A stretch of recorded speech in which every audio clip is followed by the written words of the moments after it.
Onkohan ne nyt ottanut sitä?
Ei se ole kummallisempaa. Se kerran hallitte webbikamera.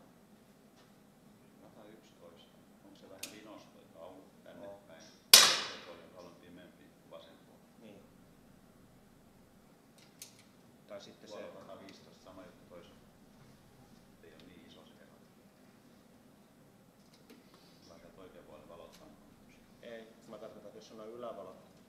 Niin on. Jos ottaa ylävalot pois, niin se tasaa.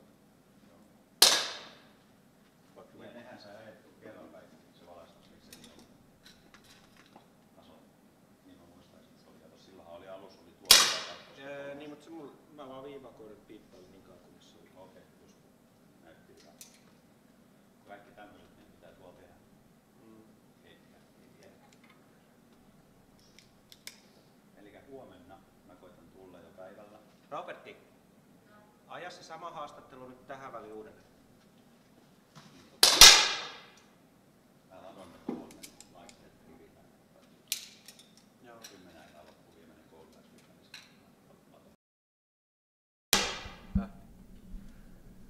Hyvää päivää. Täällä ollaan Rauman ampumaradalla ja haastattelussa, meidän täytyisi varmaan katsoa kameraa päin paremminkin, haastattelussa on Veli-Matti Torikka, joka on raumalaisen ampumaurheilun legenda.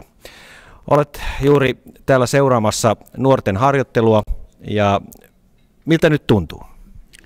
No kiitos. Ei tässä kummempia. Olin eilen Sastamalassa seuraamassa, siellä oli 8 nuorta paikalla. Täällä on nyt vasta pari ampumassa, että kyllä meille lisää niitä sopii tänne Raumallekin. Ota poikki. Jatkuu. Ja nyt Sastamalassa oli siis parikymmentä ampujaa. Millä tavalla olette saaneet heidät sinne radalle? No sen verran korjaan tuota äskeistä lausuntoa, että 8 ampujaa oli radalla. Ei, siellä aloitettiin pari vuotta sitten ensimmäinen ampumakoulu. Siellä ei koskaan esimerkiksi ole ollut yhtään nuoria jäseniä seurassa. Seurassa on kuitenkin noin 250 jäsentä.